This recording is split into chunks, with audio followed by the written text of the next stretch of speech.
All right, so today we're going to talk about updating music tech assessment strategies. So if you're familiar with my channel, this might be a very different video than you're used to. This is going to be more about music tech education. It's going to be much drier. It's not going to be the standard like Pro Tools tips and tricks or mixing tips and tricks or audio engineering advice type of thing. So this is more focusing on how we should update our standards for music tech education. I'm not sure if I'm going to make this video public. So if you're seeing this publicly, it's because enough people were interested in seeing it that I decided to post it anyway. Otherwise, you might be seeing this video because I sent it to you or someone you know sent it to you. And in that case, hi, this video is probably for you, right? And this video is actually something that I made for a presentation at the Association of Popular Music Education Conference in June of 2024. I presented this there and I was told to share this idea with people. So I'm making a YouTube video of the presentation so that I can send it to people and share the idea and hopefully get something done is kind of the idea behind this. So if you know of a way that I can help make this happen, then please let me know. I would really appreciate it and thank you. All right, so let's get started with this presentation. So updating music tech assessment strategies.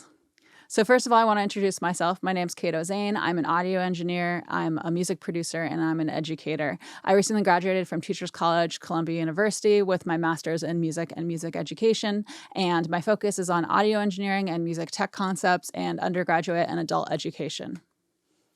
So let's just validate music tech really quick, right? So music tech has become a core concept in a lot of ways. Many modern songs could not exist without the technology influence, not in their current form at least. Music tech is also an instrument all its own. So for example, in my grad school classes, I would cite Pro Tools as my primary instrument, and I got away with that. They let me do that. It's also, if you look at a broader historical perspective, right? It's a new-ish skill set. So there are musical people practicing music, sometimes full-time like myself, who identify their primary skill set as being music tech focused. So that's not performance, not composition. It's clearly become a major part of the market nowadays. So when we talk about teaching music technology, we often talk about engagement, authenticity, culture, and creativity. So engagement, if students are into modern music, then technology is often a big part of that.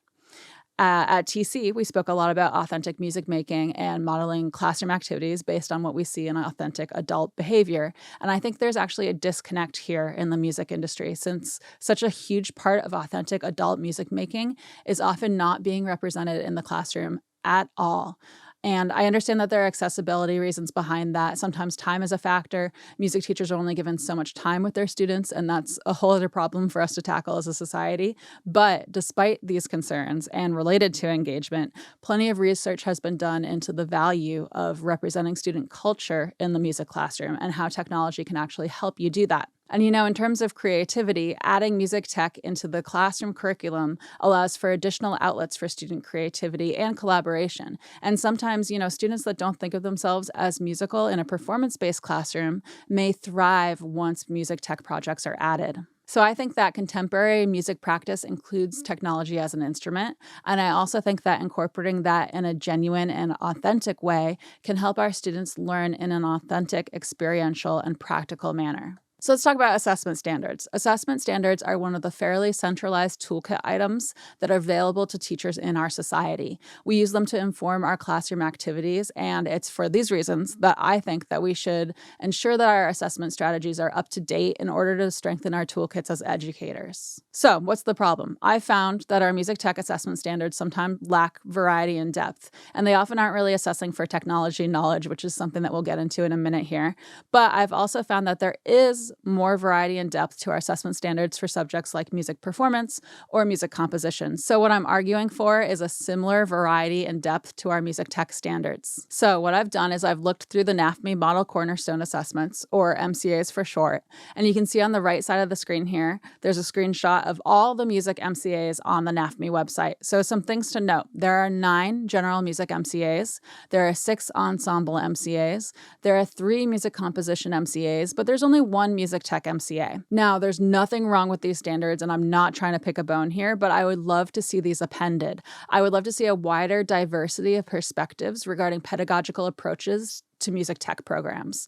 And the idea is that when And if music tech becomes accessible in a school, I would love to see more options in the standards for teachers to use as a resource. Within the existing music tech MCA, I noticed a strong focus on MIDI and songwriting concepts. So this focus ignores whole sections of the music tech world. To a tech person like myself, this feels a bit like a songwriting assessment MCA with an added question of, did they use technology or did they use a computer? I was a bit shocked to realize that I don't really see this MCA digging into and actually assessing any actual music technology concepts the way I would personally like to see it. So you can see here on the image on the left, I have circled where in the worksheet it actually mentions technology, and it's towards the bottom, and it's just asking how they plan on using technology. Everything else is, songwriting concepts, musical concepts that are great and important and should be in our MCAs. But tech is not even mentioned until that circled part. It's only mentioned within that circled part. Now, other pages and worksheets within this MCA ask questions like, describe how you use digital tools in your cover, or they have an obligatory section for digital tools with no specifics beyond that. So I think about context here. I could see this MCA being very valuable in a K-12 environment, especially once we consider things realistically and we factor in roadblocks due to accessibility, the knowledge base of instructors, time allotted in the music classroom, and so on. But there should be more than this available when the stars align and a school with resources aligns with a teacher that has the knowledge and or passion. So again, I want to append the options here. I want to add to the options. So the next step in my journey was to look at the other music MCAs, and I wanted to know, what are we doing? Is it different from the other MCAs? Am I just being picky? Right? So within the other music MCAs, I found much more detail, and I noticed that one thing that they tend to do is they link technical skill to musical outcome. So in terms of technical skills, they had things like posture, hand position, eye contact, embouchure, and so on. One thing that I also noticed is that they don't ask, did they use the tool that is the topic of this MCA? That token question is not necessary because that part is assumed. It's assumed they performed. It's assumed they composed music, it's assumed they participated in an ensemble, and so on. So the next obvious question is, what's the music tech equivalent? I set to work with this interesting music tech thought experiment, and I asked myself, how can we actually target and successfully link technical skills in the music tech realm with musical outcome? So the idea is, how can we make the type of assessment standard that in my mind should also exist? And how can we make the type of assessment standard that parallels the other music MCAs in logic and structure? So what I've done is I've started creating some assessment blueprints and tables of specifications based on the recommendations of Parks and Burke. And they are mentioned in my references at the end of this presentation if you want to find out more about that. And these blueprints and tables are also available on my website at catonoise.com/assessment2024. I'm not going to be digging into these in a ton of detail for the sake of brevity of the presentation. So if you want to dig into them in more detail, they are available there for you to look at. So before we get started, I just want to say that these are just the start of something. It's the start of an idea, and I'm sure it could be improved upon.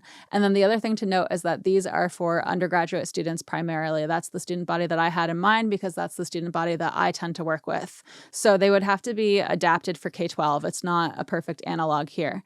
But the idea was that I wanted to have something started, the start of a solution, before I came to you all complaining. So let's take a look at them. So I started by attempting to create an assessment blueprint for one cognitive test. And here on the next slide, I've zoomed in on one section of that same exact blueprint. This is the same thing we were looking at on the previous slide. So in this one, I've called for students to identify proper gain staging technique, which is a technical skill, in a series of audio examples. And I'm also asking them to identify the appropriate choices based on a prompt regarding context and musical wishes, which is applying that technical skill to context and musical outcome. Here we're looking at two tables of specifications for that same cognitive test that we just looked at. It's for the same exact cognitive test. So in this table, we're considering what we could do to assess a few different categories of technical music tech knowledge, seen on the left column here. And we are thinking about what we could do within a gradient of cognitive process dimensions. So remembering, understanding, applying, and analyzing. So if we look at distortion here, the row for distortion, you can see under remembering, we talk about defining, we talk about explaining and identifying. Under understanding, we're talking about labeling. Under applying, we're talking about recommending things based on musical context. And under analyzing, we're talking about differentiating when listening to musical examples. So here we're charting the same content element categories, so microphones, distortion, levels, and signal flow, and we're charting the same exact cognitive process dimensions and the same learning outcomes. And what we're doing here is we're using them to help us plan a test. So when we approach things this way, our test actually becomes something that tests for technical music tech skill sets as they relate to musical outcome. And we can continue along this thought process and create a blueprint for a performance assessment instead of a cognitive test. So in this one, which is available on my website to view, I know it's very small here on the slide, students perform proper gain staging technique in the context of a test tracking session, which is the performance task, right? And a rubric format is used instead of a written test. So here are my references. I've also made this presentation available on my website, and I'll have a link to that on the next slide here. And thank you so much. So that's it. That's the idea. Let me know if you have any thoughts for me on getting this done. And I really appreciate your time and consideration. Thank you. Okay.